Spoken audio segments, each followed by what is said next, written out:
Olá, gente, como estão todos? Vou iniciar hoje a leitura do livro O Nascimento da Ciência Moderna na Europa, do historiador italiano Paolo Rossi.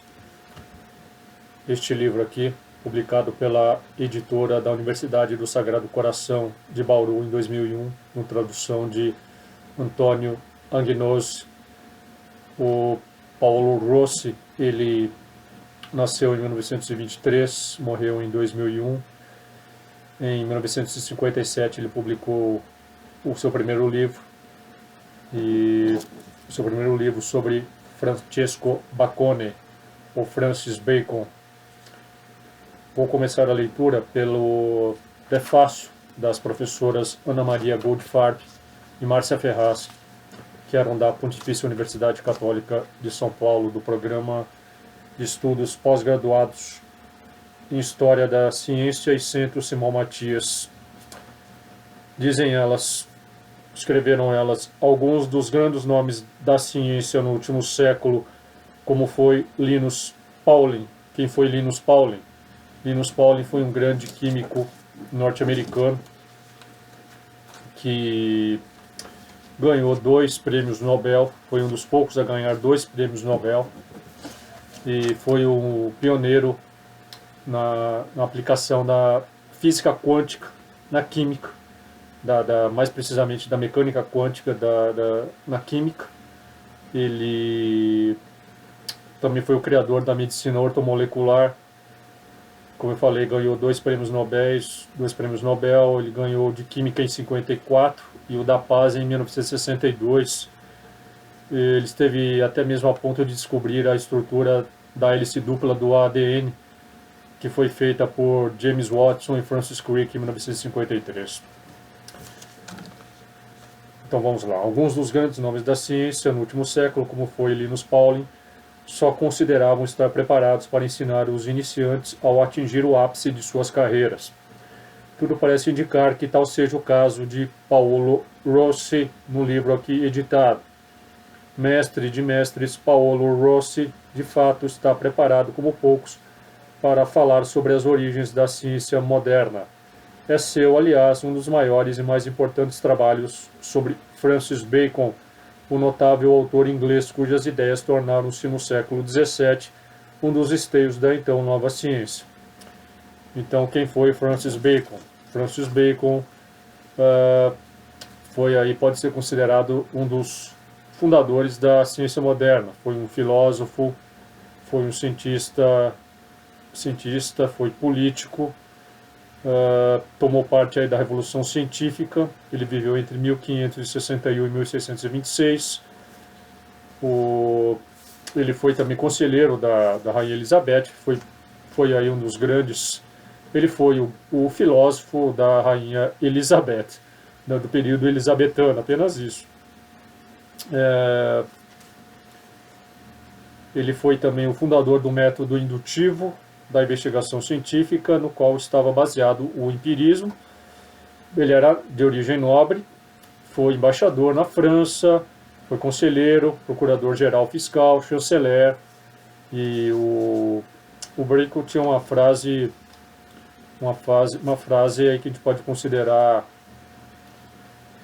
emblemática. Ele ponderou que se procurarmos as causas finais, o homem pode ser visto como o centro do mundo. Ok? Então aí, certamente esta frase contou bastante para o desenvolvimento do humanismo que se seguiria. Mas vamos continuar aqui com a leitura.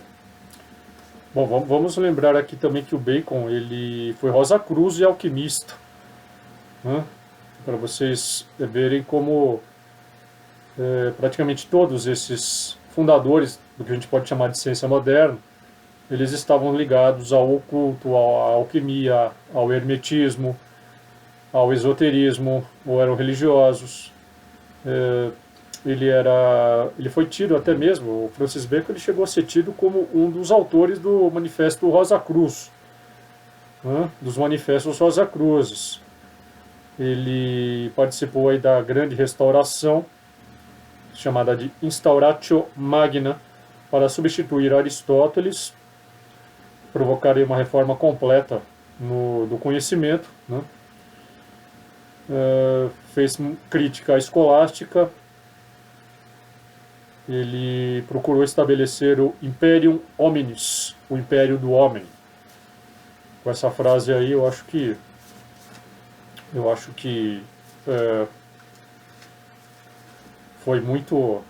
foi sem dúvida aí uma das frases que mais contribuíram para tanto, não é mesmo? Então, continuemos com a leitura. Então está aqui, em seu Francis Bacon, a obra de Bacon vai para o italiano Paulo Rossi, né? Então está aqui, ó, é seu, aliás, um dos maiores e mais importantes trabalhos sobre Francis Bacon, o notável autor inglês cujas ideias tornaram-se no século XVII um dos esteios da então nova ciência. Orgulho nacional entre os ingleses, até hoje a obra de Bacon foi franqueada à análise de bem poucos estrangeiros, um deles justamente o italianíssimo Paulo Rossi. Mas não somente os muros altíssimos da academia inglesa se abalaram com esses trabalhos iniciais de Rossi. Durante os anos 60, abalaram-se também as estruturas historiográficas tradicionalmente usadas em história da ciência a partir dos estudos de Rossi e todo um grupo, como ele, de jovens polêmicos. Esse abalo aconteceu por conta da verificação de que um número considerável de ideias subjacentes à ciência moderna estava vinculado a concepções mágicas expressas em antigos textos de hermética, magia operativa e outros saberes afins. Algo que até hoje, talvez mais do que nunca, agora com o neocientificismo, neoateísmo e por aí vai, procura-se escamotear, procura-se esconder ao máximo as origens da ciência, como estando ligados aí à religião, ao esoterismo, ao hermetismo, ao ocultismo, às sociedades secretas várias e por aí vai. Em seu Francis Bacon, From Magic to Science, da magia à ciência, Rossi irá analisar em detalhes essa situação aparentemente controversa para alguém de nossa época, mas típica entre os pensadores do 500 e 600. Ao expor uma face até então intocada de Bacon, Rossi não o faz menor, pelo contrário, mostra a complexidade de suas ideias. Todavia, os estudos de Rossi e outros historiadores da ciência viriam a servir nos anos seguintes, não apenas para a reformulação historiográfica pretendida, mas para provocar algo não pretendido por eles, ou a crítica de quem mantinha uma visão anacrônica a respeito das origens da ciência moderna, ou a adesão indesejável de um segundo grupo, cujas pretensões iam exatamente na direção contrária. Ou seja, o primeiro grupo, desnecessário dizer, seria aquele de especialistas em história da ciência que mantinham uma posição historiográfica conservadora, enquanto o segundo grupo visava de fato estabelecer uma crítica sistemática à ciência, pois considerava que esta perdera seu rumo original e deixara de ser um bem para a humanidade na medida em que fora tomada por visões racionalizadoras como a iluminista do século XVIII e a positivista no século XIX. Então vamos considerar que esta segunda corrente hoje é preponderante, e tão preponderante que praticamente todo mundo vai na conversa e fica repetindo clichês que a ciência é algo que se desprendeu totalmente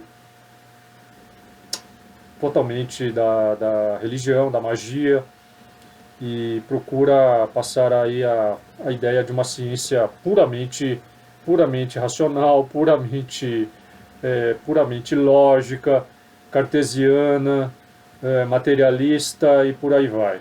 Hoje, mais do que nunca, aí, com a ascensão e preponderância das correntes neoateístas, materialistas, neocientificistas, neopositivistas, do evolucionismo, do marxismo, de todas as correntes preponderantes, inclusive o próprio niilismo nietzschiano, todas essas correntes, elas enaltecem enormemente a ciência, chegam ao ponto de uma adoração à ciência, quase que religiosa mesmo, e procuram assim, de todas as formas esconder, escamotear que as origens da ciência estão firmemente enraizadas na magia, na alquimia, no ocultismo e etc. Polêmico outra vez, e como sempre, Rossi faria duras críticas aos dois grupos, no olho do furacão provocado pelo debate em torno de tais ideias nos anos 70, ele manteria, por um lado, sua total adesão ao novo modelo historiográfico, rebatendo com energia os que consideravam uma afronta à simples menção de berço tão pouco nobre e racional, entre aspas, para a ciência moderna. Então, para que se crie essa visão dicotômica de que houve uma ruptura a partir da ciência moderna com todo o passado anterior, com tudo que precedeu. Procura-se de todas as formas fazer isso hoje, de formas as mais desonestas, até mesmo, até as mais desonestas, e são tantos hoje aí, né, que estão aí na mídia, que dominam as cátedras, as academias e que fazem exatamente isso, quer dizer, procuram aí mostrar que a ciência é algo que se desprendeu e que superou um passado ligado à magia, até mesmo algo, claro, que não há como negar. E quando eles falam, eles admitem que realmente a ciência surgiu ancorada na alquimia, no esoterismo, mas eles procuram dizer que houve uma separação completa e a ciência se tornou algo praticamente puro, né? É como se fosse essa noção de ciência pura, é uma noção alquimística da ciência, porque a alquimia ela buscava o quê? Buscava exatamente a purificação. E é o objetivo último até mesmo de sociedades secretas, aí, como a dos pedreiros, né? Que é aquela ideia do vitriol, da purificação da alma completa. Então, assim, eles procuraram fazer exatamente isso, quer dizer, a ciência ela foi purificada, né? Como o ouro é purificado, como os alquimistas purificavam o ouro no fogo. Quer dizer, a própria transformação da ciência no que ela se tornou hoje é uma transformação alquímica, nesse sentido. Mas, por outro lado, criticaria de maneira ainda mais dura o segundo grupo, na verdade, muito mais um agrupamento de tendências que abrangia desde os que consideravam que a ciência não estaria cumprindo seu papel na sociedade contemporânea, até os que clamavam por modelos de conhecimento extravagantes e ou não necessariamente modernos. As análises de Ross indicavam, efetivamente, esse último agrupamento de tendências como o mais perigoso, já que as teses aí envolvidas, fossem quais fossem, representavam um ataque ao fazer científico e ao papel da ciência na sociedade, podendo ter como resultado a volta da paralisia nihilista ou do misticismo messiânico. Quer dizer, há um duplo perigo, lógico, de que você pode fazer uma crítica tão devastadora à ciência moderna e acabar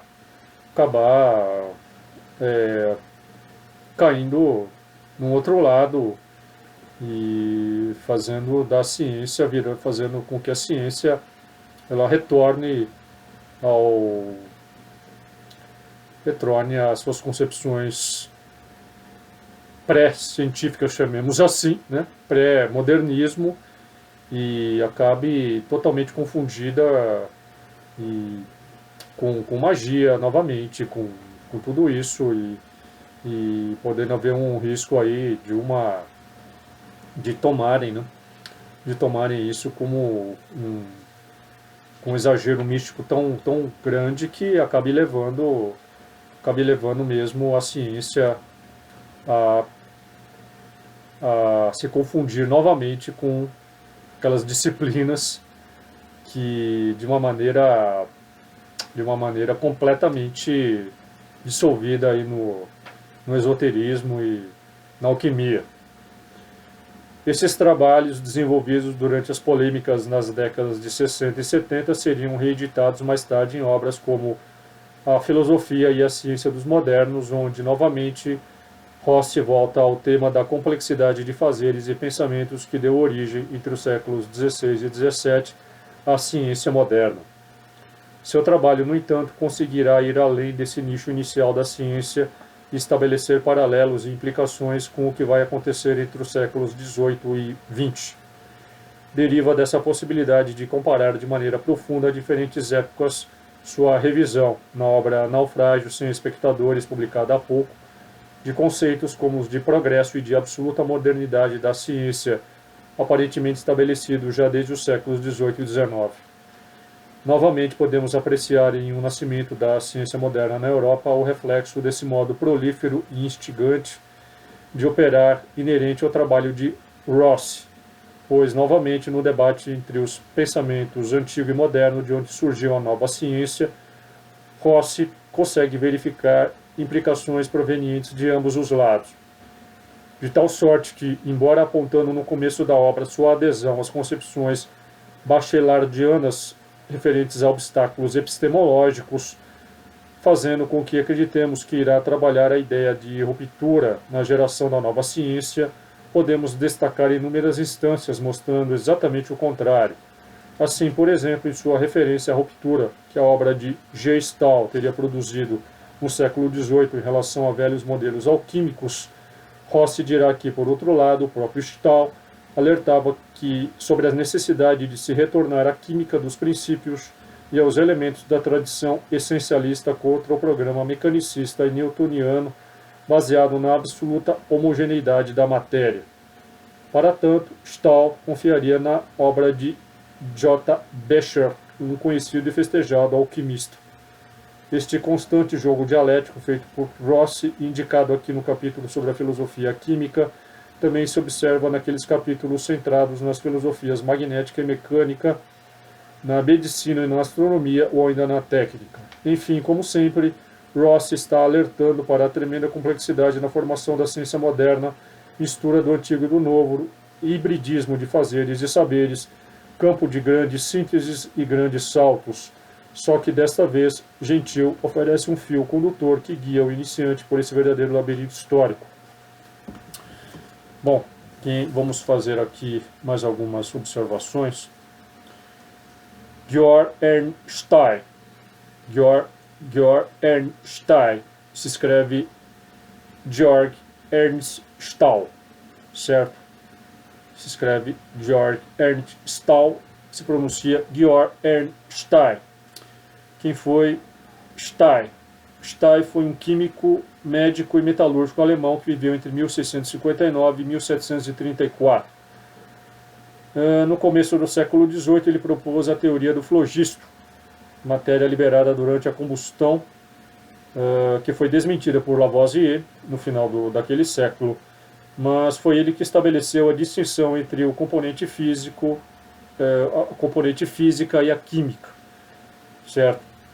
Então, técnica de extração de salitre ou nitrato de potássio, ele também desenvolveu uma técnica de extração de salitre ou nitrato de potássio vital para a pólvora. Esse era o Stahl. Ok? Talvez mais alguma observação aqui, vamos ver. É isso aí, tá? Vamos ver se tem mais alguma observação. Por enquanto é isso. Então vamos prosseguir aqui. Vamos para o prefácio. O prefácio foi escrito pelo historiador francês, o Jacques Legoff. Prefácio bem curto. A Europa está se construindo. É uma grande esperança que vai se realizar somente se levar em conta a história. Na verdade, uma Europa sem história seria órfã e miserável. Isso porque o hoje decorre do ontem e o amanhã é o fruto do passado. Um passado que não deve paralisar o presente, mas sim ajudá-lo a ser diferente na fidelidade e novo no progresso. Com efeito, entre o Atlântico, a Ásia e a África, a nossa Europa existe desde um tempo imemorável, desenhada pela geografia, modelada pela história, desde a era em que os gregos lhe deram o seu nome. O futuro deve se apoiar nestas heranças que desde a antiguidade, aliás, desde a pré-história, vieram enriquecendo progressivamente a Europa, tornando-a extraordinariamente criativa na sua unidade e na sua diversidade, inclusive dentro de um contexto mundial mais amplo. A coleção Fazer a Europa nasce da iniciativa de 5 editores de língua e nacionalidade diversas: Beck em Mônaco, de Baviera, Basil Blackwell em Oxford, Crítica em Barcelona, La Terça em Roma e Bari, Searle em Paris, e quer lançar luz sobre a construção da Europa e sobre os seus inesquecíveis pontos de força, sem dissimular as dificuldades herdadas do passado na sua atenção para a unidade. O continente viveu discórdias, conflitos, divisões e contradições internas. Esta coleção não pretende esconder nada disso. O compromisso com o empreendimento europeu deve se realizar no conhecimento do passado na sua totalidade e na sua perspectiva do futuro. Daí o título ativo da coleção. Na verdade, a nosso ver, não chegou ainda a hora de escrever uma história sintética da Europa. Os ensaios que propomos são da autoria dos melhores historiadores atuais, inclusive não europeus, já consagrados ou não. Eles irão abordar os temas essenciais da história europeia nos diversos domínios: econômico, político, social, religioso, cultural, baseando-se na longa tradição historiográfica que se estende desde Heródoto até as novas concepções que, elaboradas na Europa no decorrer do século XX e de modo particular nas últimas décadas, renovaram profundamente a ciência histórica. Em virtude do seu desejo de clareza, tais ensaios são acessíveis também a um vasto público. Daí a nossa ambição é trazer elementos de resposta às grandes questões que se apresentam diante dos que fazem e farão a Europa, bem como de todos os que no mundo se interessam pela Europa. Quem somos nós, de onde viemos e para onde vamos? Então vamos entrar aqui na própria obra do Ross, nas palavras do Ross. Premissa: ciência europeia. Na Europa não existe um lugar do nascimento daquela realidade histórica complicada que hoje chamamos de ciência moderna, pois tal lugar é toda a Europa. Neste sentido, vale a pena lembrar também as coisas que todos já sabem: que Copérnico era polonês, Bacon, Harvey e Newton ingleses, Descartes, Fermat e Pascal franceses, Tycho Brahe dinamarquês, Paracelso, Kepler e Leibniz alemães, Huygens holandês, Galileu, Torricelli e Malpighi italianos. O pensamento de cada um desses personagens esteve ligado ao pensamento dos outros dentro de uma realidade artificial ou ideal, livre de fronteiras, e em uma república da ciência que a duras penas foi construindo para si um espaço em situações sociais e políticas sempre difíceis, muitas vezes dramáticas e por vezes trágicas. A ciência moderna não nasceu na tranquilidade dos campos ou no clima um tanto artificial dos laboratórios de pesquisa ao redor dos quais, mas não dentro deles, como acontecia desde séculos e ainda acontece nos conventos, parece escorrer o rio ensanguentado e lamacento da história. E isso por uma simples razão: porque aquelas instituições, no que concerne àquele saber que denominamos científico, não tinham nascido, e porque aquelas torres de marfim, utilizadas com tanto proveito e tão injustamente insultadas no decorrer do nosso século, não tinham sido ainda construídas pelo trabalho dos filósofos naturalistas. Embora quase todos os cientistas do século XVII tivessem estudado em uma universidade, são poucos os nomes de cientistas cuja carreira se tenha desenvolvido inteira ou prevalentemente no âmbito da universidade. Na verdade, as universidades não estiveram no centro da pesquisa científica. A ciência moderna nasceu fora das universidades, muitas vezes em polêmica com elas, e no decorrer do século XVII, mais ainda nos 2 séculos sucessivos, transformou-se em uma atividade social, organizada, capaz de criar as suas próprias instituições.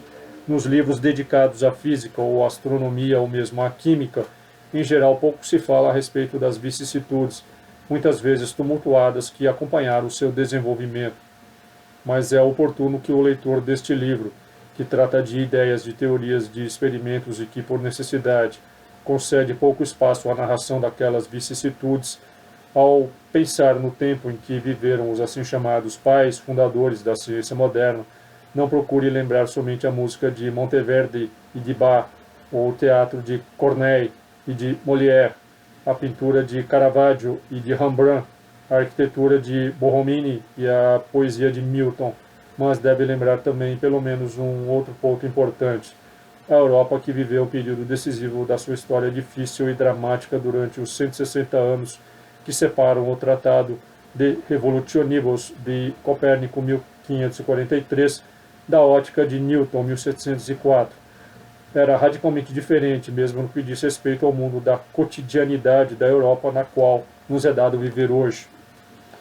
Na pequena cidade de Leonberg, na Suécia, no decorrer do inverno de 1615-16, foram queimadas 6 bruxas em um povoado vizinho, Weil, hoje Weil der Stad, cuja população não passava de 200 famílias. Entre 1615 e 1629 foram queimadas 18 bruxas. Uma velha de nome Catherine, um tanto linguaruda e estranha, que vivia em Leonberg, foi acusada pela mulher de um vidraceiro de ter feito adoecer uma vizinha com uma poção mágica e, além disso, ter lançado um mau olhado nos filhos de um alfaiate que acabaram morrendo, ter negociado com um coveiro para adquirir o crânio do próprio pai, que queria dar de presente como taça a um dos filhos, astrólogo e adepto à magia negra. Uma menina de 12 anos que estava levando tijolos para cozer no forno, ao encontrar ao longo do caminho aquela velha, sentiu no braço uma dor terrível que lhe paralisou o braço e os dedos durante alguns dias. Não é por mero acaso que o lumbago e o torcicolo na Alemanha são chamados ainda hoje de Hexenchus. É isso? A pronúncia exata é Hexenchus ou Hexescud. Isso é Hexenchus na Alemanha, e na Dinamarca é chamada de Hexescud. E na Itália, Colpo della Strega, golpe da bruxa. Aquela velha, que na época tinha 73 anos de idade, foi acusada de feitiçaria, foi mantida acorrentada durante vários meses, foi intimada a desculpar-se de 49 acusações de crimes, foi submetida a territio, isto é, a um interrogatório com ameaça de tortura diante do algoz, e a ouvir seguidamente uma descrição detalhada dos muitos instrumentos a serem usados pelo mesmo. Após ficar detida na prisão por mais de um ano, foi finalmente absolvida em 4 de outubro de 1621, 6 anos depois das primeiras acusações. Não foi possível voltar a viver em Leonberg, porque teria sido linchada pela população. Aquela velha tinha um filho famoso que se chamava Johannes Kepler, o qual se empenhara desesperadamente na defesa da própria mãe e que, durante os anos do processo, além de escrever uma centena de páginas para salvá-la da tortura e da fogueira, escreveu também as páginas do seu tratado Harmonices Mundi, em que está contida aquela que nos manuais foi chamada a terceira lei de Kepler. Na opinião de Kepler, na origem do mundo havia uma harmonia celestial que ele imaginava, como está escrito no 4º capítulo do livro 5º, como um sol que brilha através das nuvens. Kepler estava perfeitamente consciente do fato de que aquela mesma harmonia não reinava sobre a Terra. No capítulo 6º do livro dedicado aos sons produzidos pelos planetas, escrevia que, considerando as notas produzidas pela Terra Mi, Fá, Mi, era possível deduzir daí que na Terra reinavam a miséria e a fome. Ele acabara a redação do texto 3 meses após o falecimento da filha Catherine. Naquele mundo há poucas biografias de cientistas dedicados com tranquilidade à pesquisa. Não adianta pensar na fogueira de Giordano Bruno ou na tragédia de Galilei. Para termos uma ideia a esse respeito, é suficiente lermos a obra Vie de Monsieur Descartes, de Adrien Bayet. Na realidade, a Europa daquelas décadas não viu somente os processos contra as bruxas e a ação dos tribunais da Inquisição. Quase nunca pensamos no sentido verdadeiro da expressão Guerra dos 30 Anos. A Europa daquela época era atravessada em todas as direções por exércitos de mercenários que arrastavam atrás de si artesãos, cozinheiros, prostitutas, rapazes fugindo de suas casas, vendedores ambulantes, deixando para trás rastros de roubalheiras, malandragens, incêndios, mulheres estupradas, camponeses massacrados, colheitas destruídas, igrejas profanadas e povoados saqueados. Na Europa daquela época, cidades como Milão, Sevilha, Nápoles, Londres viram os seus habitantes serem dizimados pela peste que teve os caracteres de uma longuíssima e aterradora epidemia crônica. As coisas descritas por Defoe a respeito da peste de Londres e por Manzoni sobre a peste de Milão se repetiram muitas e muitas vezes. Somente dentro do contexto de uma república ideal, que tendia a se tornar independente das lutas e no meio dos contrastes e das misérias do mundo, poderia nascer a assombrosa afirmação feita por Francis Bacon, segundo a qual uma ciência exercida visando à glória ou ao poder do próprio país é algo de moralmente menos nobre do que uma ciência que se põe ao serviço da humanidade inteira. Somente naquele contexto podia nascer a expressão de Marcen,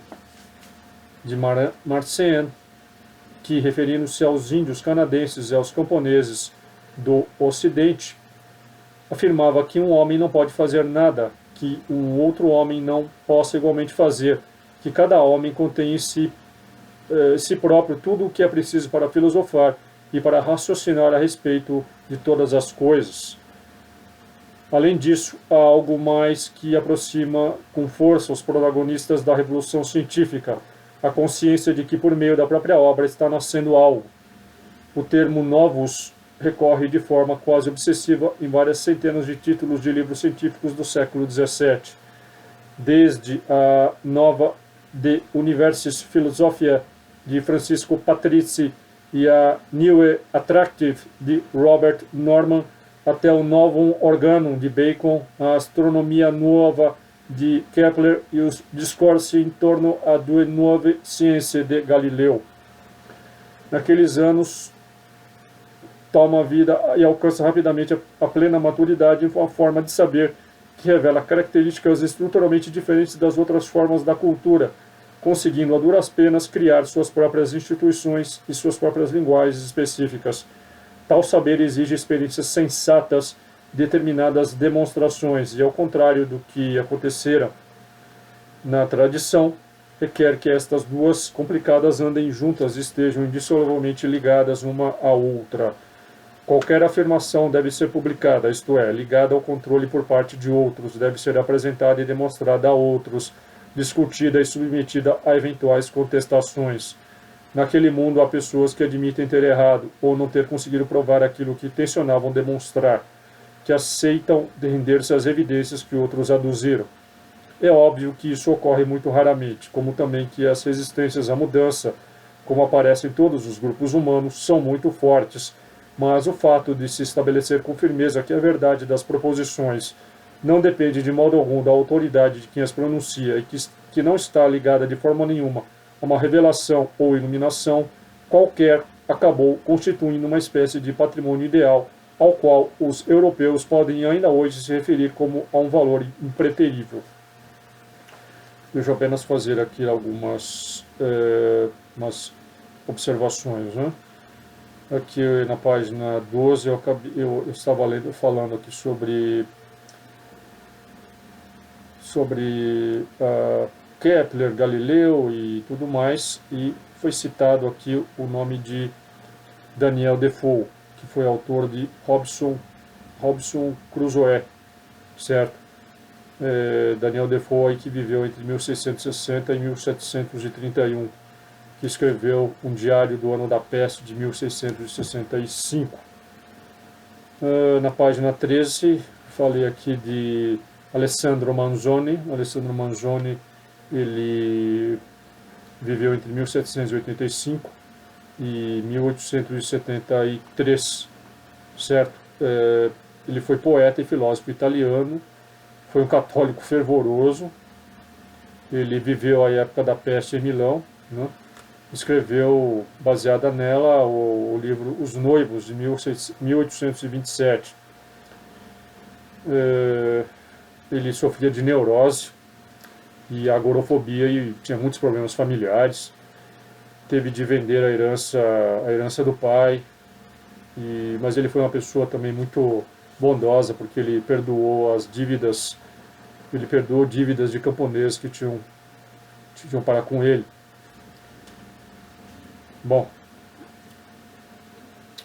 e eu havia anteriormente aqui falado alguns nomes, né, como Descartes, Fermat, Tycho Brahe, Malpighi e Huygens, né? Eu falo Huygens aí porque para saber que é o Huygens, né? Huygens, porque falar o nome dele, o nome dele, pronúncia do nome dele, talvez muita gente não iria saber.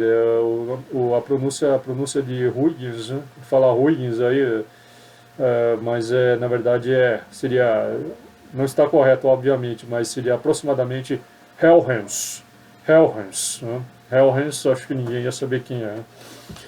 Bom, é isso daí. Vamos prosseguir então com a leitura. Uma revolução e seu passado.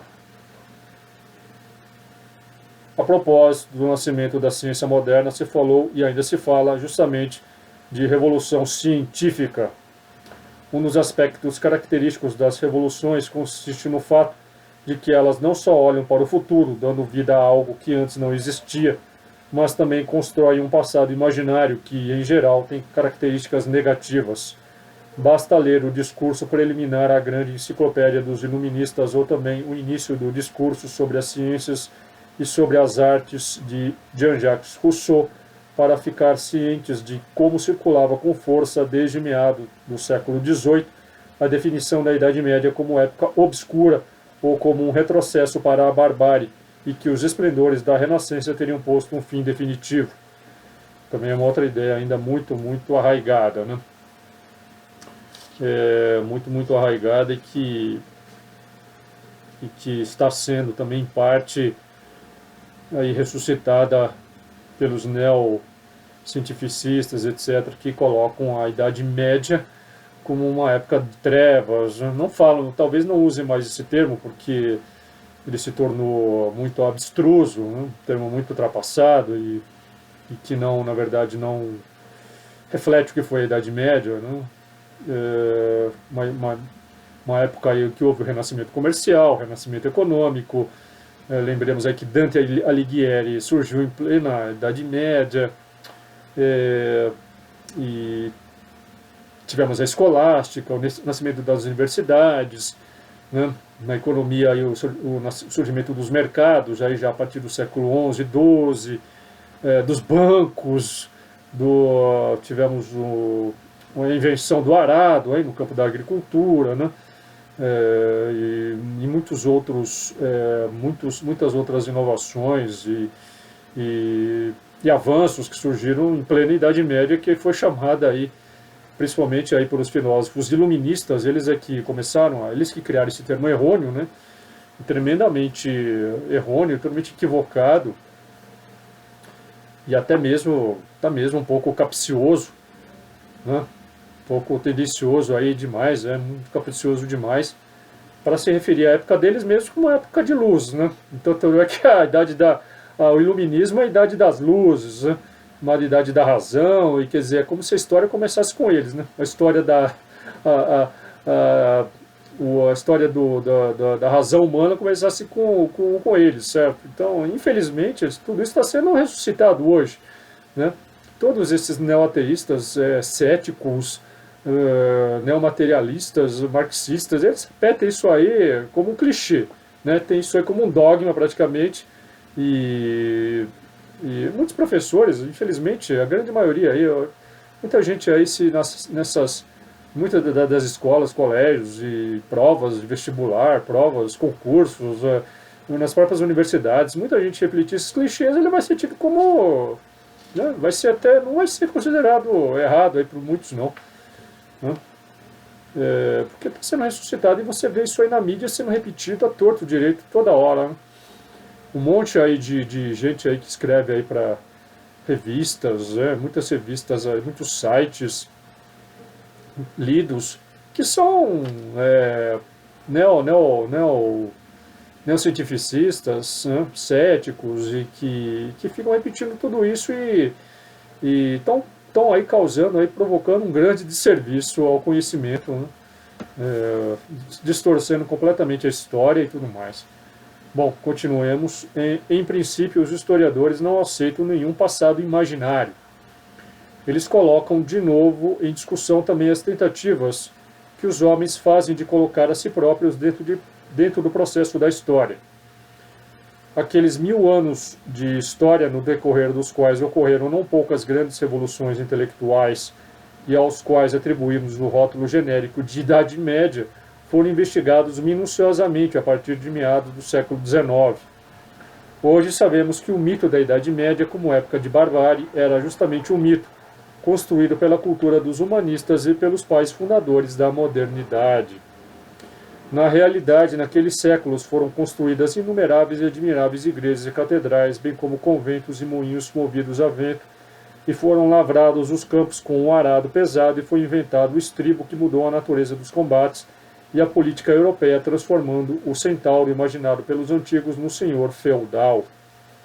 As cidades onde os homens começaram a viver não eram apenas lugares de escambos comerciais, mas de intercâmbios intelectuais. A grande filosofia medieval está ligada ao encontro de diversas tradições: a tradição cristã, a bizantina, a judaica e a árabe. Naquele mundo nasceram as universidades e se afirmou sobretudo a figura do intelectual, que entre os séculos XII e XIII considera-se e é considerado como um homem que exerce uma profissão, desenvolve um trabalho, labor, o qual, portanto, é considerado semelhante aos outros cidadãos e tem o papel de transmitir e elaborar as artes liberais. As universidades nasceram em Bolonha, Paris e Oxford, e no final do século XII multiplicaram-se no decorrer do século seguinte, difundindo-se sucessivamente por toda a Europa nos séculos XIV e XV.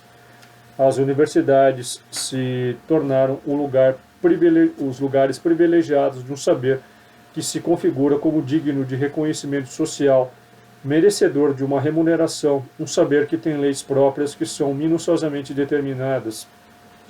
Ao contrário das escolas monásticas ou das catedrais, a universidade era um studium generale, possuía um estado jurídico específico, fundado por uma autoridade universal como o Papa ou o Imperador, a permissão aos docentes de ensinar em qualquer lugar, licentia ubique docendi, e os deslocamentos dos estudantes contribuíram consideravelmente para construir uma unificação da cultura latino-cristã. Favorecido pela adoção do latim como instrumento de comunicação culta, este mercado único do ensino transformou as universidades medievais em centros de estudo de caráter internacional, no seio das quais os homens e as ideias podiam circular rapidamente. O assim chamado método escolástico, baseado na lectio, na questio e na disputatio, deixaria na cultura europeia marcas indeléveis, tanto assim que é uma verdade incontestável o fato de que, para entender muitos filósofos modernos, a começar de Descartes, é indispensável remontar aos textos daqueles autores que eles detestavam profundamente. No que diz respeito à filosofia e à ciência da Idade Média, além do processo de laicização da cultura e às condenações teológicas de muitas teses filosóficas, realizou-se muito trabalho. Na verdade, muitos sustentaram de modo especial a tese de uma forte continuidade entre a ciência dos estudiosos do Merton College de Oxford, como Nicolas Oresme e Giovanni Buridano, e a ciência de Galilei, Descartes e Newton, na impossibilidade de discutir interpretações como aquelas de Pierre Duhem ou de Marshall Clagett. Quero me limitar aqui a apresentar em forma de listagem algumas das boas razões que servem para confirmar a tese oposta de uma forte descontinuidade entre a tradição científica medieval e a ciência moderna, e que, por conseguinte, permitem considerar legítimo o uso da expressão revolução científica. Deixa eu fazer apenas uma pausa. Quem foi Pierre Duhem? Se escreve Pierre, D-U-H-E-M. Pierre Duhem. Ele viveu entre 1861 e 1916, foi um físico francês, historiador da ciência. Ele defendia que não houve uma ruptura propriamente entre a Idade Média e o Renascimento, mas sim uma continuidade. Estava corretíssimo aí o Duhem. Isso aí ele já afirmou isso já no final do século XIX. E quem foi Marshall Clagett? Marshall Clagett foi um medievalista, viveu entre 1916 e 2005, um medievalista norte-americano. Ele estabeleceu a história da ciência como uma disciplina reconhecida nas universidades americanas, ok? E, bom, falamos aqui também, citamos aqui também Thomas Bradwardine. Thomas Bradwardine, ele foi um filósofo inglês do século XIV, precursor da investigação científica e da matemática como método para tanto. Ele pensava muito a respeito do espaço vazio e sua relação com Deus, né? Das lacunas aí, né? Sua relação com Deus. Também eu citei aqui o Nicolas Oren, né? Se escreve Nicolas Oresme, se pronuncia Nicolas Oren. Citei também o Giovanni Buridano, né? Buridano, Jean, o nome completo dele é Jean Buridan, né? Jean Buridan, Giovanni Buridano, ou Jean Bourdieu, também se fala Jean Bourdieu, foi um filósofo e religioso francês do século XIV. Quem foi Jean Bourdieu? Jean Bourdieu, ele foi o propositor da teoria do ímpeto, certo? Que seria isso, o movimento dos projéteis e objetos, em queda livre, o precursor de Galileu e Newton, portanto, para seu princípio de inércia. Ele era um padre, né? Um padre secular, não era de... não pertencia a nenhuma ordem, né? Não pertencia, e talvez por isso mesmo tenha sido esquecido. Ninguém se lembra mais do Jean Bourdieu. Ele dizia que as leis físicas são universais, veja bem, foi o primeiro a dizer isso, certo? É uma verdade praticamente insofismável, né? Insofismável. Parece muito óbvio hoje, mas na época não era, né? Ele propôs aí também o paradoxo do asno, né? O paradoxo do asno, aquele que é o de escolher, o asno que escolhe entre dois montes de feno, né? Ele também pensou muito em termos de determinismo moral, certo? Segundo ele, sempre se deve escolher o melhor, né? Então, você sempre opta pelo bem, certo? Então, sempre escolher o melhor. Você sempre teria que optar pelo bem necessariamente. E nesse sentido aí, na criação desse pensamento aí quase que binário, né? Pode-se até dizer que ele foi um teórico aí, um precursor da inteligência artificial. Ele é tido aí, ele é reconhecido hoje, Jean Bourdieu, como um dos teóricos da inteligência artificial. Ok? Então vamos prosseguir aqui. Então eu parei aqui, ó. Por conseguinte, permitem considerar legítimo o uso da expressão revolução científica. 1. A natureza de que falam os modernos é radicalmente diferente da natureza a que se referem os filósofos da Idade Média. Na natureza dos modernos não há, como na tradição, uma distinção de essência entre corpos naturais e corpos artificiais. 2. A natureza dos modernos é interpelada em condições artificiais. A experiência de que falam os aristotélicos apela para o mundo da cotidianidade, a fim de exemplificar ou ilustrar teorias. As experiências dos modernos são experimentos construídos artificialmente a fim de confirmar ou desmentir teorias. O saber científico dos modernos se parece com a exploração de um novo continente, ao passo que o saber dos medievais parece voltado ao paciente aprofundamento dos problemas com base em regras codificadas. 4. À luz da crítica dos modernos, o saber dos escolásticos pareceu incapaz de interpelar a natureza, mas somente interrogar a si próprio, oferecendo sempre respostas satisfatórias. Naquele saber há lugar para as figuras do mestre e do discípulo, mas não para a figura do inventor. 5. Os cientistas modernos, Galilei, em primeiro lugar, agem com uma desenvoltura e um oportunismo metodológico que são totalmente desconhecidos na tradição medieval. A pretensão medieval para a exatidão absoluta foi um obstáculo e não uma ajuda para a criação de uma ciência matemática da natureza. Galilei inventava sistemas de medição cada vez mais apurados, mas desviava a atenção da precisão ideal para aquela necessária e relativa aos objetivos e alcançável mediante os instrumentos disponíveis, ao passo que o mito paralisante da exatidão absoluta foi um entre os fatores que impediram os pensadores do século XIV de passar das calculações abstratas para um estudo efetivamente quantitativo dos fenômenos naturais. Mas as razões pelas quais o autor desse livro falou e continua falando a respeito da ciência moderna como de uma revolução intelectual se baseiam, obviamente, não no breve elenco que precede, mas nas páginas que seguem. A respeito deste livro, Legoff me confiou a tarefa que considerei realmente uma grande honra de escrever uma obra intitulada O Nascimento da Ciência Moderna na Europa. Os editores europeus interessados neste livro, por sua vez, como se costuma e como era correto e oportuno fazer, impuseram-me algumas determinações bastante rigorosas. 85.000 palavras ou 300 páginas de 1.800 toques. Eu superei, porém não muito, tais limites.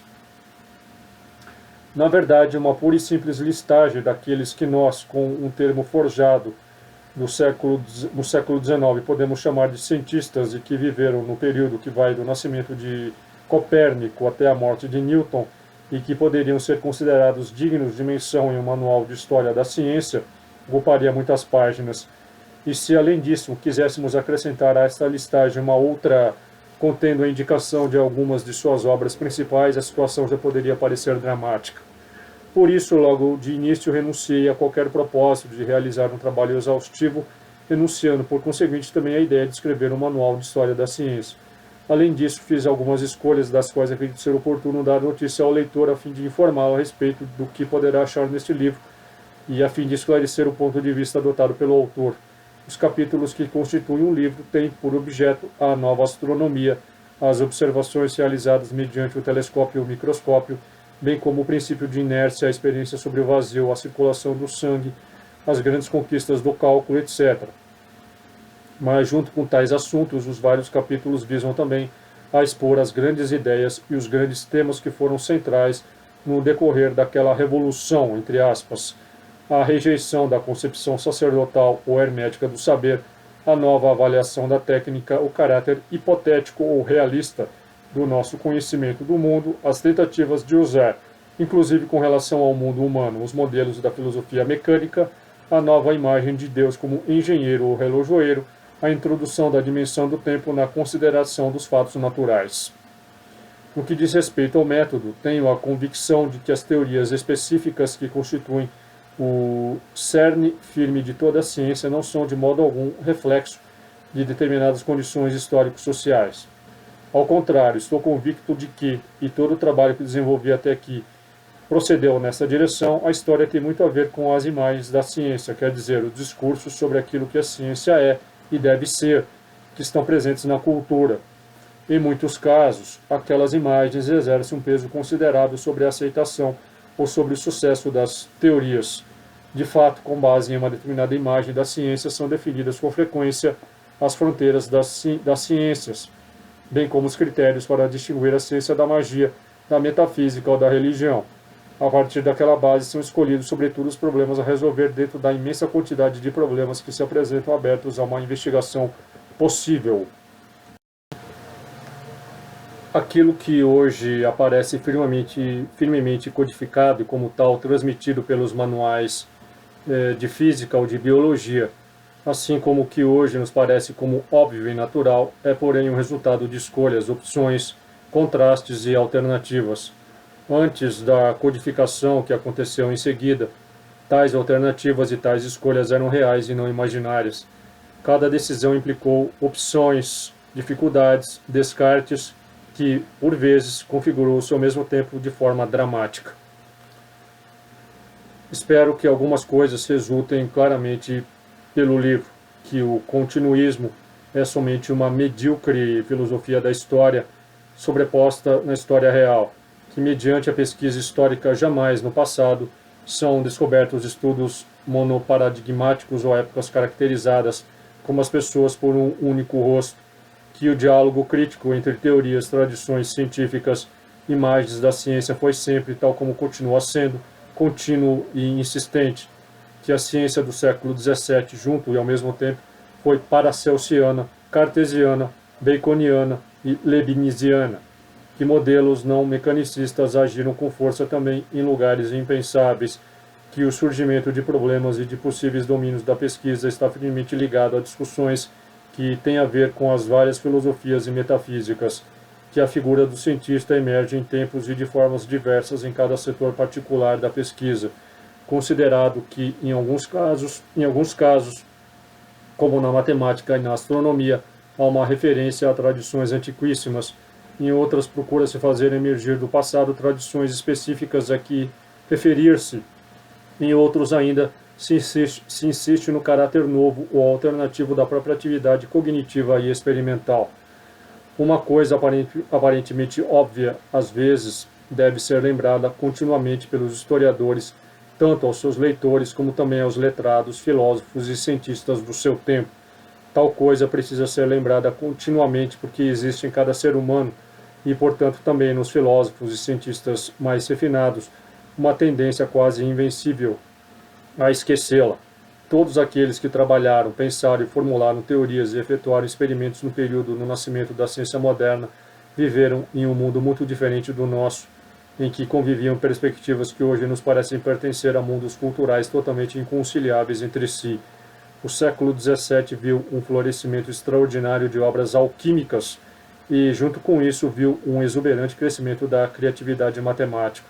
Newton é um dos grandes criadores do cálculo infinitesimal, mas os seus manuscritos alquimistas abrangem mais de 1 milhão de palavras, cerca de 10 volumes iguais àquele que está em suas mãos agora.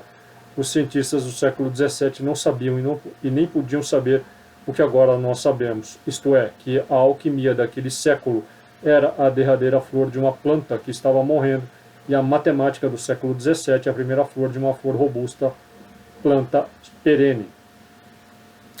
Na minha opinião, porém, parece incontestável o fato de que o que denominamos ciência adquiriu naquela época alguns daqueles caracteres fundamentais que conservam ainda hoje e que aos pais fundadores pareceram justamente algo de novo na história do gênero humano, um artefato ou um empreendimento coletivo capaz de se desenvolver por si próprio, voltado para conhecer o mundo e a intervir sobre o mundo. Tal empreendimento, que com certeza não é inocente nem jamais se considerou tal, ao contrário do que aconteceu para os ideais políticos, bem como para as artes, as religiões e as filosofias, tornou-se uma poderosíssima força unificadora da história do mundo. Este livro não foi escrito para os historiadores ou para os filósofos da ciência. Na verdade, foi pensado e escrito para aqueles jovens que iniciam uma própria relação pessoal com a história das ideias e com aqueles objetos complicados, proliferantes e fascinantes que são as ciências e a filosofia. Mas tive principalmente em mente aquelas numerosíssimas pessoas, entre as quais inscrevo muitos e caríssimos amigos, que se dedicaram a estudos humanistas, que pensam a ciência como algo árido e que a consideram, no fundo do coração, de pouca relevância tanto para a cultura como também para a sua história, que tem a respeito da ciência e da sua história aquela imagem redutiva de serventia que tantos filósofos, mesmo ilustres do nosso século, contribuíram a fortalecer e a divulgar e que compartilham, quase sempre sem aperceber-se, os discursos das primeiras décadas do século XX sobre a bancarrota da ciência. Considerando que as páginas que seguem representam de algum modo uma tentativa não só de síntese, mas também de uma nova elaboração do trabalho sobre alguns temas da revolução científica que comecei há mais de 50 anos atrás, se eu quisesse entrar pela vereda dos agradecimentos, deveria expressar a minha gratidão a um número demasiado grande de pessoas, a muitos amigos e a muitos jovens alunos, agora talvez não mais tão jovens. Renuncio a fazer e dedico esse livro à minha doce, decidida e inesperada netinha Georgia, que tem os olhos azuis como aqueles, para mim, encantadores da sua avó Adriane. Bom, agora nós vamos entrar nos capítulos do livro. Ele começa aqui citando Johannes Kepler, Astronomia Nova, 1609. Quando Cristóvão Colombo, Magalhães e os portugueses contaram como perderam o rumo nas suas viagens, nós não só os desculpamos, mas ficaríamos lamentando não dispormos da sua narrativa, sem a qual toda a diversão estaria perdida. Por isso não seria alvo de censura se, induzido pelo mesmo afeto pelos meus leitores, quisesse seguir o mesmo método deles. Quem disse isso foi Kepler. Capítulo 1. Obstáculos. Esquecer o que sabemos. Mais do que nas estruturas perenes da mente dos seres humanos, os historiadores estão interessados na diversidade das formas de funcionar das mentes nas diversas épocas. Quando nos aproximamos de um pensamento que não é o nosso, se torna importante tentar esquecer aquilo que sabemos ou pensamos saber.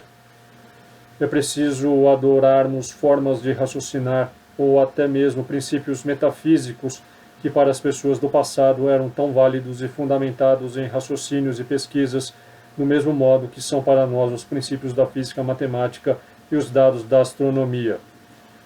Coiré, 1971. É por isso que, como certa vez Thomas Kuhn escreveu, é necessário fazer a tentativa de desaprender os esquemas de pensamento induzidos pela experiência e pela instrução precedentes.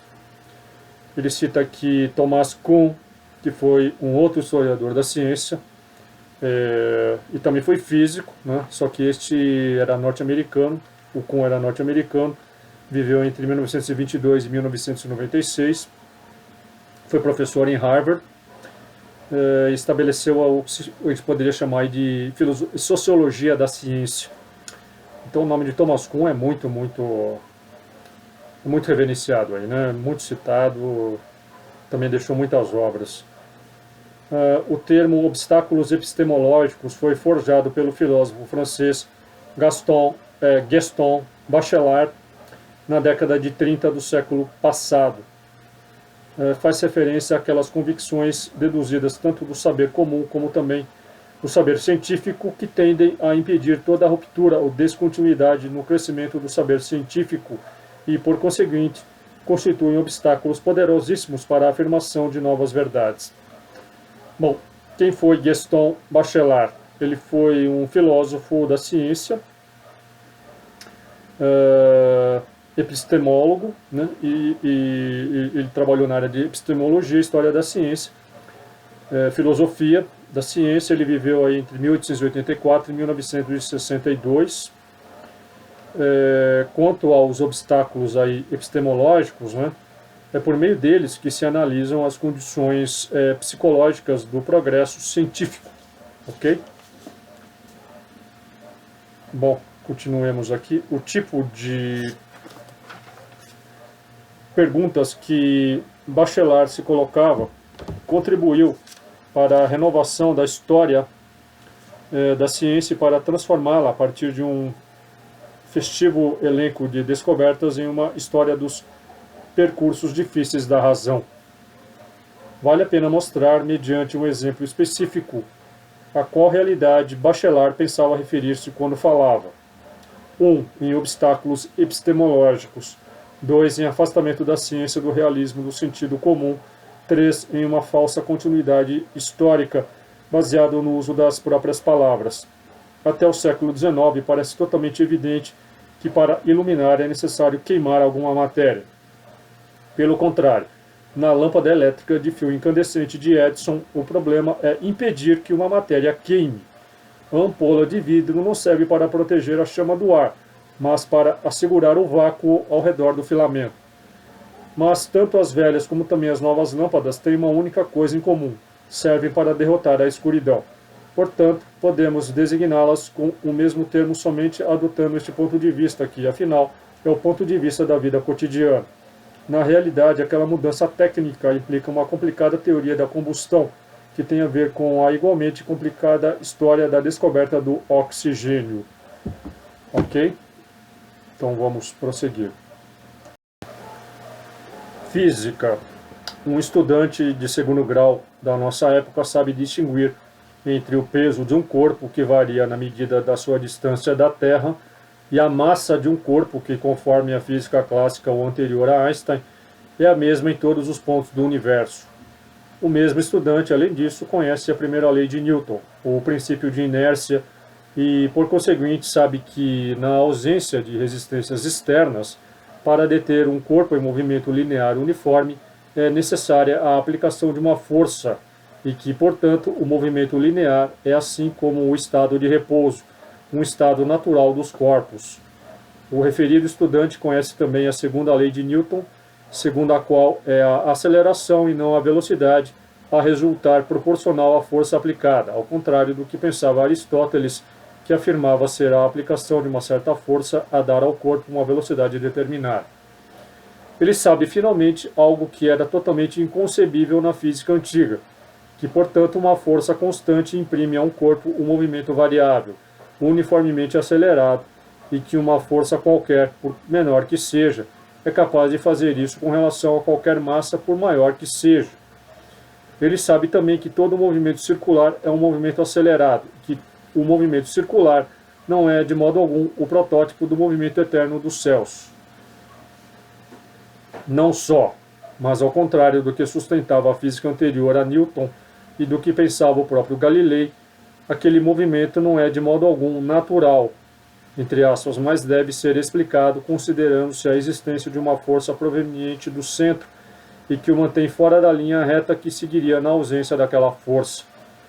A história da física, a partir das elaborações escolásticas tardias da teoria do ímpetus até as páginas cristalinas do Principia de Newton, é a história de uma profunda revolução conceitual que leva a modificar em profundidade as noções não só de movimento, mas também de massa, peso, inércia, gravidade, força e aceleração.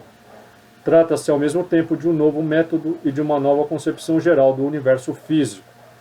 Trata-se, além disso, de novas formas de determinar as finalidades, os papéis e os objetivos do conhecimento da natureza. Podemos tentar enumerar uma série de convicções das quais foi necessário afastar-se a duras penas para que chegasse a se constituir a assim dita física clássica de Galilei e de Newton.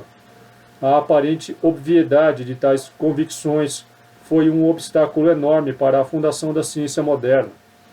Aquela obviedade não estava ligada somente à existência de tradições de pensamento que possuíam raízes antigas e bem firmes, mas também à sua maior aproximação ao assim chamado senso comum. As três convicções que seguem e que a ciência moderna abandonou totalmente, na verdade, se apresentam como generalizações de observações empíricas ocasionais. Os corpos caem porque são pesados. Os corpos caem porque são pesados, ou seja, porque tendem para o seu lugar natural, que é situado no centro do universo. Portanto, eles possuem em si próprios um princípio intrínseco de movimento e cairão com velocidade cada vez maior na medida que são mais pesados. A velocidade da queda é diretamente proporcional ao peso, deixando cair ao mesmo tempo duas esferas pesando 1 e 2 kg, respectivamente. A de 2 kg vai tocar o chão antes e a de 1 kg demorará o dobro do tempo. 2. O meio com que um corpo se move é um elemento essencial do fenômeno movimento, que é preciso levar em consideração ao determinar a velocidade da queda dos corpos pesados. A velocidade de um corpo em queda livre, diretamente proporcional ao peso, em geral era considerada inversamente proporcional à densidade do meio. No vazio, em um ambiente isento de densidade, o movimento se desenvolveria de modo instantâneo, a velocidade seria infinita, um corpo se acharia em mais lugares no mesmo instante. Estes aspectos eram todos argumentos formidáveis contra a existência do vazio. 3. Considerando que tudo o que se move é movido por outra coisa qualquer, homine quod movetur ab alio movetur, o movimento violento de um corpo é produzido por uma força que age sobre ele. O movimento necessita de um motor que o produza e o conserve em movimento durante o movimento. Não é preciso aduzir alguma coisa para explicar a permanência em estado de repouso de um corpo, porque o repouso é o estado natural dos corpos. O movimento, qualquer tipo de movimento, quer natural, quer violento, é algo de não natural e provisório. Fazem exceção os perfeitos, entre aspas, movimentos circulares celestes, que para tão logo cessa a aplicação de uma força e se move tanto mais rapidamente quanto maior é a força aplicada. Se a força aplicada é a mesma, move-se tanto mais lentamente quanto maior for o seu peso. Cessando a aplicação da força, cessa também o movimento. Cessante causa, cessante effectus. Assim, por exemplo, quando o cavalo para também a carroça. Todas essas três generalizações, como dissemos, nascem da referência a situações ligadas à experiência cotidiana. A queda de uma pluma e a de uma pedra e o movimento de uma carroça puxada por um cavalo. Além disso, tais situações estão ligadas a uma concepção antropomórfica do mundo, que assume tanto as sensações e os comportamentos como também as percepções do homem, na sua concretude, como critérios para a realidade. Nas raízes dos erros, entre aspas, da física dos antigos, há motivações profundas radicadas na nossa fisiologia e na nossa psicologia. Por que, indaga René Descartes na obra Principia, 1644, normalmente nos enganamos pensando ser necessária uma maior ação para o movimento do que para o repouso? Caímos neste erro, ele escreve, desde o início da nossa vida, porque estamos acostumados a mover o nosso corpo segundo a nossa vontade, e o corpo é percebido em repouso somente pelo fato de que está grudado à terra mediante a gravidade, cuja força não percebemos. Considerando que tal gravidade resiste ao movimento dos membros e faz com que nos cansemos no decorrer dos nossos movimentos, nos pareceu que houvesse necessidade de uma força maior e mais ação para produzir o movimento do que para pará-lo. A ciência moderna não nasceu no campo da generalização de observações empíricas, mas no terreno de uma análise capaz de abstrações, isto é, capaz de deixar o nível do sentido comum, das qualidades sensíveis e da experiência imediata. Um instrumento principal que tornou possível a revolução conceitual da física, como é notório, foi a matematização da física, e para os seus desenvolvimentos deram contribuições decisivas Galilei, Pascal, Huygens, Newton e Leibniz. Cosmologia. Creio ser oportuno insistir mais ainda sobre alguns outros aspectos fundamentais daquele milenar sistema do mundo para cuja destruição Copérnico, Tycho Brahe, Descartes, Kepler e Galileu deram contribuições decisivas. Em primeiro lugar, é necessário nos referirmos à distinção entre mundo celeste e mundo terrestre, entre movimentos naturais e movimentos violentos. Na filosofia aristotélica, o mundo terrestre, ou sublunar, resulta da mistura de 4 elementos simples: terra, água, ar e fogo. O peso ou a leveza de cada corpo depende da diferente proporção com que os 4 elementos são mesclados nele, fazendo que a terra e a água tenham uma tendência natural para baixo, ao passo que o ar e o fogo tendem para o alto. O devir e a mutação do mundo sublunar são causados pela agitação ou mistura dos elementos. O movimento natural de um corpo pesado é dirigido para baixo, enquanto que o de um corpo leve se dirige para o alto. O movimento linear para o alto ou para baixo, concebidos como absolutos e não relativos, dependem da tendência natural dos corpos a alcançarem o seu lugar natural, isto é, a situação apropriada que cabe a eles por natureza. A experiência cotidiana era a queda de um corpo sólido no ar, bem como do fogo que sobe para o alto, das bolhas de ar que vêm à tona na água, confirma a teoria. Mas a experiência nos coloca também continuamente diante de outros movimentos, como por exemplo uma pedra lançada para o alto, uma flecha projetada pelo arco, uma chama desviada para baixo pela força do vento. Estes são os movimentos violentos devido à ação de uma força externa, que se opõe à natureza do objeto agindo sobre ele. Cessante causa, cessante effectus. Quando a força deixa de agir, o objeto tende a voltar para o lugar que lhe cabe por natureza. O conceito de movimento na física dos aristotélicos não coincide com a ideia do movimento da física dos modernos. Em geral, movimento é toda a passagem do ser em potencial para o ser em ato. Para Aristóteles, tal movimento se configura como um movimento no espaço, como alteração nas qualidades, como geração e corrupção na esfera do ser. No movimento são implicados fenômenos físicos e fenômenos que nós denominamos químicos e biológicos. O movimento não é um estado dos corpos, mas um devir ou um processo. Um corpo em movimento não muda somente em relação a outros corpos. Ele próprio, por estar em movimento, está sujeito à mutação. O movimento é uma espécie de qualidade que afeta o corpo.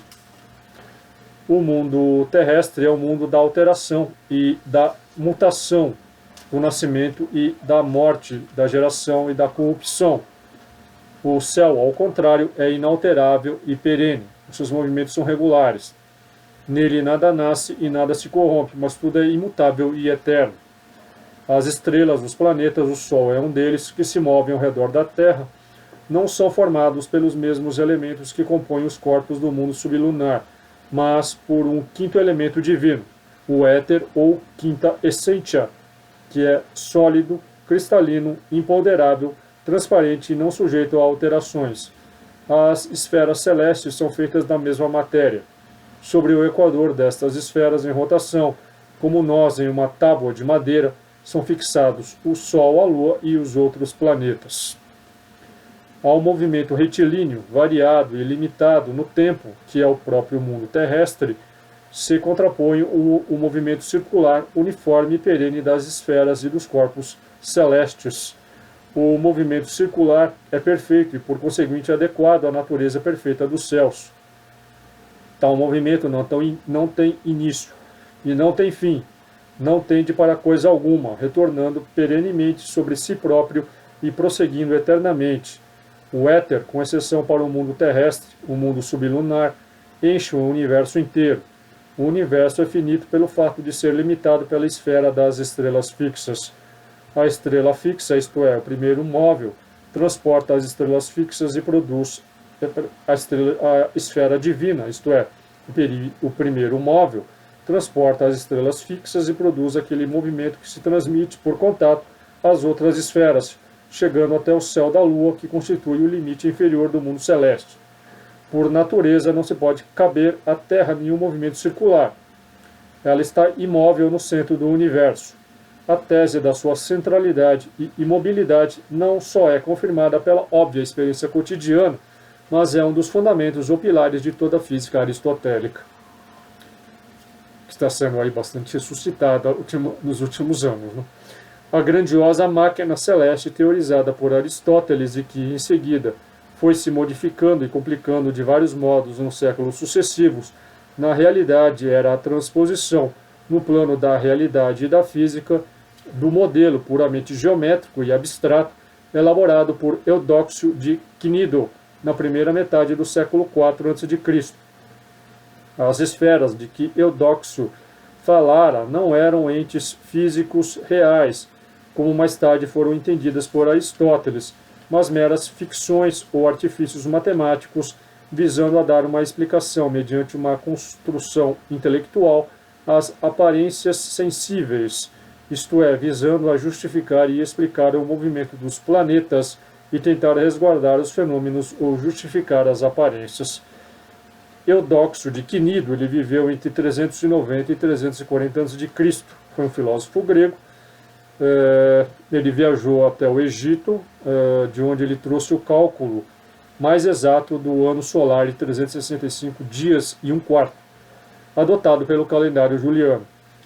Ele foi o que propôs o primeiro modelo astronômico ou cosmológico, considerado o primeiro modelo matemático geométrico na história da ciência. Ele é considerado também o maior dos matemáticos gregos apenas depois de Arquimedes. Tal contraposição de uma astronomia concebida como construção de hipóteses a uma astronomia que visa a apresentar-se como uma descrição de eventos reais terá grande importância. Em todo caso, o divórcio entre a cosmologia e a física de um lado e uma astronomia meramente calculista e matemática de outro iria se acentuando no mundo antigo, na época em que viu Alexandria do Egito no centro da cultura filosófica e científica. Com efeito, encontramos tal construção teorizada explicitamente pelo maior astrônomo da antiguidade, Cláudio Ptolomeu, que viveu em Alexandria no segundo século da era cristã. Por mais de um milênio, a obra Sintaxis, comumente conhecida como Almagesto, permanece como alicerce do saber astrológico e astronômico. Bom, então, Cláudio Ptolomeu foi aí ele nasceu na Alexandria, né? Foi um filósofo aí que nasceu na Alexandria, viveu entre o ano 90 e 168. Ele escreveu aí este verdadeiro tratado aí, né, chamado até mesmo chamado de o Grande Tratado, né, uma obra assim colossal, chamado Alma Gesto, 13 volumes, certo? 13 volumes. um modelo geométrico, em que ele traz aí um modelo geométrico do sistema solar baseado na cosmologia aristotélica, todo o conhecimento babilônico e grego, né? E nela se basearam as astronomias árabes, indianas e europeias. Quer dizer, ele reuniu ali todo o conhecimento que havia até então, né?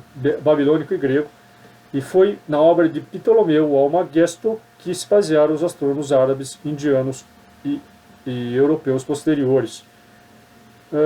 Bom, ele acreditava no sistema, ele defendia um sistema cosmológico geocêntrico, né? A Terra no centro do universo, um sistema de epiciclos, ou seja, ciclos com centros em outros círculos, certo? Então esse era o modelo do Ptolomeu, o modelo de universo que vigorou, né? Vigorou aí até a Idade Moderna, certo? E que está sendo ressuscitado aí nos últimos tempos. Bom, as esferas de Aristóteles eram entes reais, sólidos e cristalinos.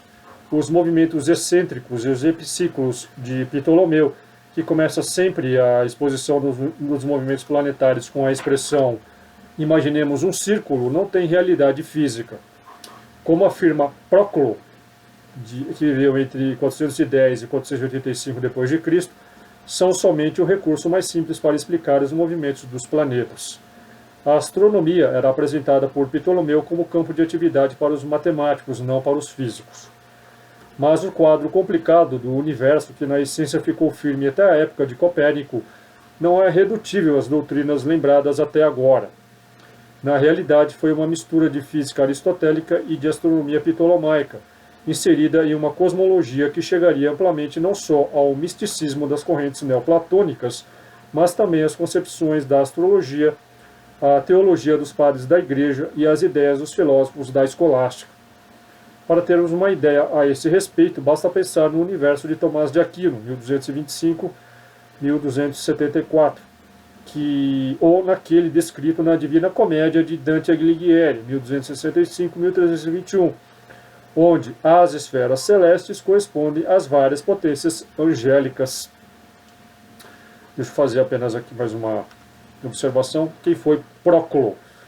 Né? Ele viveu entre 412 e 485 da nossa era. Ele foi um filósofo neoplatônico grego. Ele era fascinado pela astronomia, e ele concordava com a teoria dos epiciclos, certo? Ele continuou a obra de Plotino, né, filósofo grego aí que viveu entre 205 e 270 da nossa era. Se inspirou aí nos metafísicos e místicos pagãos, islâmicos, judaicos, cristãos e gnósticos. Proclo inspirou elementos religiosos, né, como uma teoria dos anjos, práticas de magia e uma teoria da reencarnação. As ideias foram transmitidas de Plotino, né, foram transmitidas de Plotino ao cristianismo graças a Proclo. Né? As ideias de Plotino foram transmitidas ao cristianismo graças a Proclo, ao expor as escritas do pseudo-Dionísio, o Areopagita, textos do misticismo cristão, atribuídos ao ateniense Paulo de Tarso. Né? A ideia do êxtase, que une a criatura ao Criador, é a mesma ideia plotiniana da união da alma com o Uno. Ok? Então, vamos prosseguir aqui. Simplificando muito as coisas, é possível tentar enumerar os pressupostos que foi preciso destruir e abandonar para construir uma nova astronomia. 1. A distinção de princípio entre uma física do céu e uma física terrestre, que resultava da divisão do universo em duas esferas, uma perfeita e a outra sujeita ao devir. 2. A convicção, que seguia deste primeiro ponto, do caráter necessariamente circular dos movimentos celestes. 3. O pressuposto da imobilidade da Terra e da sua centralidade no universo, que era comprovado por uma série de argumentos de aparência irrefutável. O movimento terrestre projetaria para os ares objetos e animais, e que encontrava uma confirmação no texto das Escrituras. 4. A crença na finitude do universo e em um mundo fechado que está ligada a doutrina dos lugares naturais. 5. A convicção conexa estritamente com a distinção entre movimentos naturais e violentos, de que não há necessidade de aduzir nenhuma causa para explicar o estado de repouso de um corpo, ao passo que, ao contrário, todo movimento deve ser explicado ou como dependente da forma natural do corpo, ou como provocado por um motor que o produz e o conserva. 6. O divórcio que se havia fortalecido entre as hipóteses matemáticas da astronomia e a física. No decorrer de quase 100 anos, aproximadamente de 1610 a 1710, cada um desses pressupostos foi discutido, criticado ou rejeitado. Daí, por meio de um processo difícil, por vezes tortuoso, resultou uma nova imagem do universo físico, destinada a encontrar o seu cumprimento na obra de Isaac Newton, isto é, naquela grandiosa construção que, a partir de Einstein, hoje chamamos de física clássica. Na verdade, porém, tratou-se de uma rejeição que pressupunha uma mudança radical de quadros mentais e de categorias interpretativas e que implicava uma nova consideração da natureza e do lugar do homem na natureza. View mecânico, um outro tópico, chamado view mecânico, junto com o tipo de obstáculos que chamaram a atenção de Bachelard e que se referem ao conhecimento e às formas de olhar o mundo, na era que viu a difícil afirmação da ciência moderna, existem opiniões e atribuições de valor que têm a ver com a estrutura da sociedade e com a organização trabalhista, bem como com a imagem do homem culto e do sábio que predomina na sociedade, dominando nas organizações dentro das quais é elaborado e transmitido o saber. Algumas dessas opiniões se configuram também como obstáculos muito difíceis de superar. Nas raízes da grande revolução científica do século XVII se situa aquela compenetração entre técnica e ciência que marcou, para o bem ou para o mal, a inteira civilização do Ocidente e que, nas formas que assumiu nos séculos XVII e XVIII, estendendo-se em seguida para o mundo inteiro, não existia tanto na civilização antiga como também naquela da Idade Média. O termo grego banausia significa arte mecânica ou trabalho manual. Callicles, na obra Górgias, de Platão, afirma que o construtor de máquinas deve ser desprezado, merecendo a alcunha de banausos, em sinal de menosprezo, acrescentando que ninguém desejaria dar a própria filha em casamento a um sujeito deste tipo. Aristóteles excluíra os operários mecânicos da classificação dos cidadãos e os diferenciara dos escravos só pelo fato de que atendem às solicitações e às necessidades de muitas pessoas, ao passo que os escravos servem a uma única pessoa. A oposição entre escravos e pessoas livres tendia a se resolver na oposição entre técnica e ciência, entre formas de conhecimento voltadas para a prática e para o uso, e um conhecimento voltado para a contemplação da verdade. O desprezo pelos escravos, considerados inferiores por natureza, estende-se às atividades que eles exercem.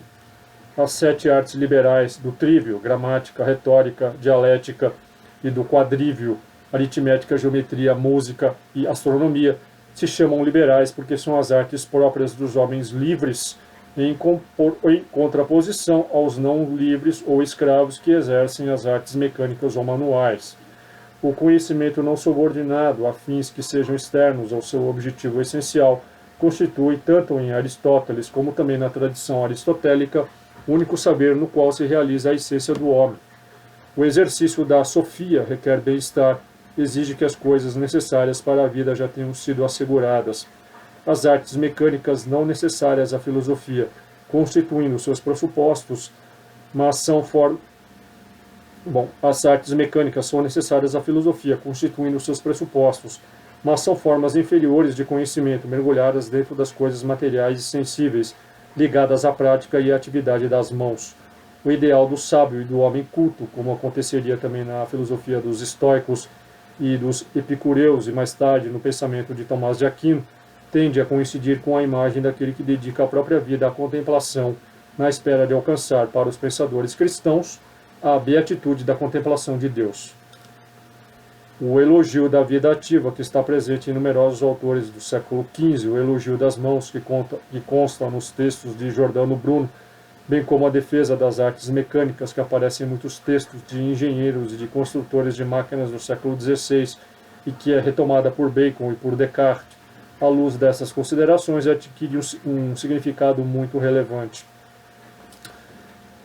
Então vocês veem aqui o quanto que a ciência e a técnica se confundiram, né, de umas décadas, um século para cá, porque a ciência, a técnica hoje, ela é considerada praticamente, quando as pessoas se referem à técnica, à tecnologia, né, as pessoas sempre louvam aí a tecnologia, a técnica, como se estivesse louvando a própria ciência. Então essa noção aí, a separação que era muito rígida, né, uma separação muito nítida entre técnica e ciência, uma separação que distinguia aqueles que meramente reproduziam algo, né, manualmente, daqueles que criavam algo filosoficamente, meditativamente, reflexivamente, né? Então essa fratura, né, essa divisão, ela prevalece até hoje, né? Prevalece de maneira muito forte. Há uma forte distinção entre aqueles que se dedicam a uma vida mais contemplativa e aqueles que se dedicam a vida física, de trabalhos físicos, né, manuais, etc. Há ainda uma forte distinção em relação a isso, mas o importante é destacar aqui esta cisão, né, que havia uma distinção muito clara entre ciência e técnica que havia, e que a partir aí do século XX, né, começo do século XX aí, principalmente, foi se diluindo até chegar ao ponto até hoje que as pessoas hoje quando falam de tecnologia, elas estão falando de ciência, né? E vice-versa. Uma se confundiu com a outra, sendo duas noções completamente distintas. Né? Completamente distintas. Né? Você veja que o Aristóteles, ele nem mesmo considerava aqueles que faziam trabalhos mecânicos, né? Por mais elaborado que fossem esses trabalhos, por mais dificultosos que fossem, por mais meritórios que fossem, mas ele distinguia nitidamente e os classificava como cidadãos aí, como cidadãos de quinta categoria, né? Que só se diferenciava dos escravos, certo? Porque pelo menos aí no caso deles atendiam as solicitações, né, das pessoas, de muitas pessoas, ao passo que o escravo geralmente servia ao único dono de escravo, né, ao único senhorio, né. Então para vocês verem como que são as coisas, né. Você vê que esse termo até de artes liberais, né, artes liberais, isso é muito importante, né. Você vê, vamos retomar aqui as 7 artes liberais aí, seriam divididos em um trívio e um quadrívio, né? O trívio seria a gramática, a retórica e a dialética, né? A gramática, a retórica e a dialética. E o quadrívio, a aritmética, a geometria, a música e a astronomia. Né? Essas 7 artes liberais, chamadas liberais porque eram próprias dos homens livres. Né? Olha que termo que curioso, quer dizer, por que é chamado liberal? Porque liberal em termos de homens livres, né? Que eram homens livres que são homens livres que podiam desempenhar essas qualidades, né? Podiam desenvolver esses dotes e se dedicar aí a essas artes. Você vê que essa distinção permanece muito forte até hoje, né? Até hoje aí é quase que um luxo hoje, né? As pessoas se dedicarem aí essas 7 artes liberais. Né? Você vê que as próprias universidades, que eram totalmente voltadas a essas 7 artes liberais, até mesmo o chamado ensino clássico, né, que vigorou aí até as reformas aí que varreram o mundo, aí, não só no Brasil, né, acho que afetou aí, acho que o currículo, a grade curricular de praticamente o ensino do mundo todo, né, mas falando mais de Brasil, que a gente conhece mais, né? No final dos anos 60 foi uma tragédia, né? Quando acabaram com o ensino clássico, que era um ensino baseado nas 7 artes liberais. E as pessoas que cursavam o clássico, elas aprendiam tudo isso aqui, aritmética, geometria, música, tinha aula de música, né?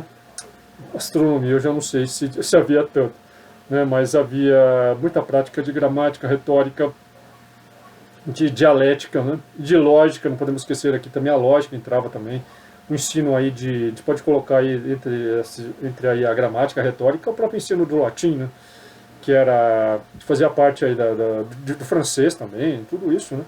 Fazia parte aí da grade curricular aí, que foi substituída por um ensino aí meramente funcionalista, um ensino pragmático, né? Um ensino voltado aí apenas ao mercado de trabalho, né? Assim, virou, então, quer dizer, o ensino, né? O ensino, a educação, que era uma educação mais voltada aí era voltada às artes liberais, era voltada ao que a gente poderia chamar aí de práticas nobres, né?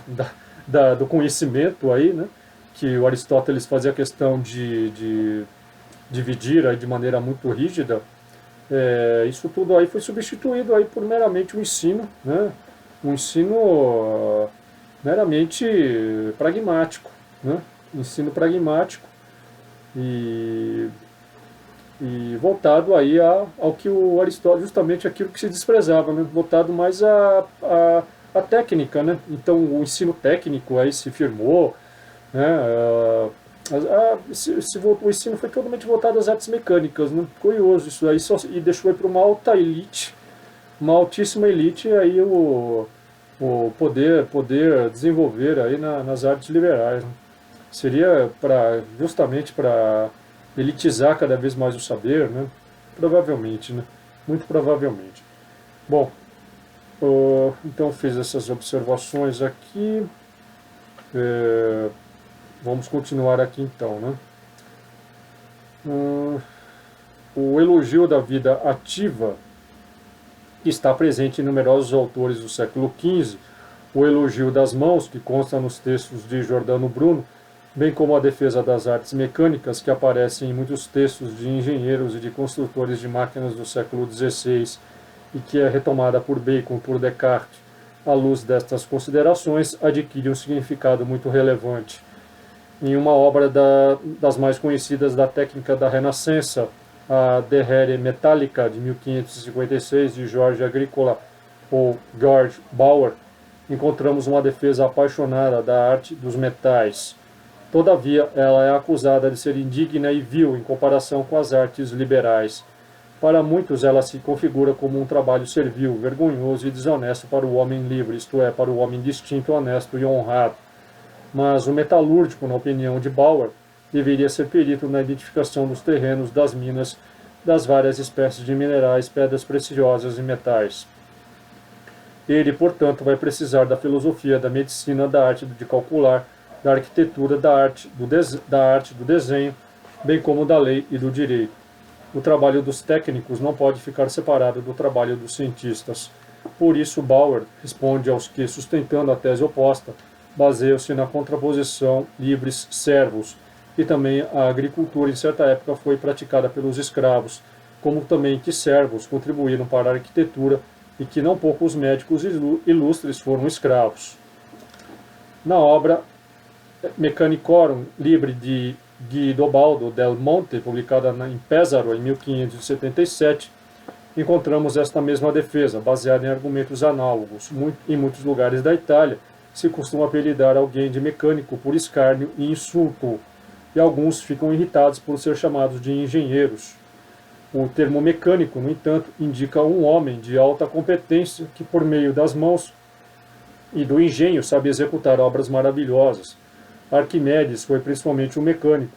Ser mecânico ou engenheiro é uma profissão de pessoa digna e distinta, pois mecânico é a palavra grega que significa uma coisa feita com artifício e, em geral, implica todo artefato, invento, instrumento, guindaste, prensa ou todo invento magistralmente criado e lavrado em qualquer ciência, arte e trabalho. Para entender o significado dessas defesas do valor cultural da técnica, vale a pena lembrar que no verbete mécanique, o Dictionnaire Français de Richelieu, publicado em 1680, trazia ainda a seguinte definição: o termo mecânico, com referência às artes, significa o que é contrário ao conceito de liberal e de honrado. Tem sentido de baixo, vulgar, pouco digno de uma pessoa honesta. As teses de Callicles ainda continuam vivas no século XVII. mecânico vil é um insulto que, quando for dirigido a um fidalgo, leva-o a desembainhar a espada. É. Na verdade, alguns grandes temas da cultura europeia estão ligados à discussão em torno das artes mecânicas, que atingiu uma extraordinária intensidade entre meados do século XVI e meados do século XVIII. Nas obras dos artistas e dos inventores, nos tratados dos engenheiros e dos técnicos, vem abrindo caminho uma nova consideração do trabalho, da função do saber técnico, do significado que tem os processos artificiais de alteração, da filosofia da função do saber técnico, do significado que tem os processos artificiais de alteração e transformação da natureza. Também no domínio da filosofia emerge lentamente uma avaliação das artes muito diferente daquela tradicional. Alguns dos processos usados pelos técnicos e artesãos para modificar a natureza servem para o conhecimento da realidade natural, ajudando, aliás, a mostrar a natureza em movimento, como em seguida se afirmaria em polêmica explícita com as filosofias tradicionais. Somente levando em conta este contexto, a postura assumida por Galilei adquire um significado exato, a qual, na verdade, está na raiz das suas grandes descobertas astronômicas. De fato, em 1609, Galileu apontava para o céu a sua luneta, o telescópio. O que determina uma revolução é a confiança de Galilei em um instrumento que nasceu no ambiente dos mecânicos, aperfeiçoado somente mediante a prática, acolhido parcialmente nos meios militares, mas ignorado quando não desprezado pela ciência oficial. O telescópio nascera nos ambientes do artesanato holandês. Galilei o reconstruíra e o apresentara em Veneza em agosto de 1609 para presenteá-lo em seguida ao governo da senhoria. Para Galilei, o telescópio não é um dos numerosos instrumentos curiosos construídos para a diversão dos homens de poder ou para a utilidade imediata dos militares. Ele o usa e o dirige para o céu com espírito metódico e com mentalidade científica, transformando-o em um instrumento da ciência. Para acreditar naquilo que se vê com o telescópio, é preciso crer que aquele instrumento serve não para deformar, mas para potenciar a visão. É preciso considerar os instrumentos como uma fonte de conhecimento, abandonar aquela antiga e enraizada concepção antropocêntrica que considera a visão natural dos olhos humanos como um critério absoluto de conhecimento, fazer entrar os instrumentos na ciência, isto é, concebê-los como fonte de verdade, não foi um empreendimento fácil. Ver na ciência do nosso tempo significa quase que exclusivamente interpretar sinais gerados por instrumentos. Nas origens daquilo que hoje nós vemos nos céus, há um gesto inicial e solitário de coragem intelectual. A defesa das artes mecânicas contra a acusação de indignidade, bem como a recusa de fazer coincidir o horizonte da cultura com o horizonte das artes liberais e as operações práticas com o trabalho servil, implicavam na realidade o abandono de uma imagem milenar da ciência, isto é, implicavam o fim de uma distinção de essência entre o conhecer e o fazer. E encerro então aqui o capítulo 1 do livro, e fui até a página 44. Fica então a minha recomendação aqui para o livro O Nascimento da Ciência Moderna na Europa, de Paolo Rossi. E, claro, isso aqui foi apenas o início.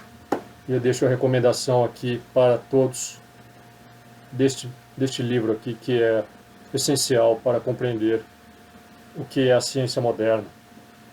Então, ok? Muito obrigado, gente, então. Valeu aí. Dê um like, inscreva-se, torne-se membro, compartilhe, me siga nas minhas redes. Valeu, gente. Um abraço a todos e até mais.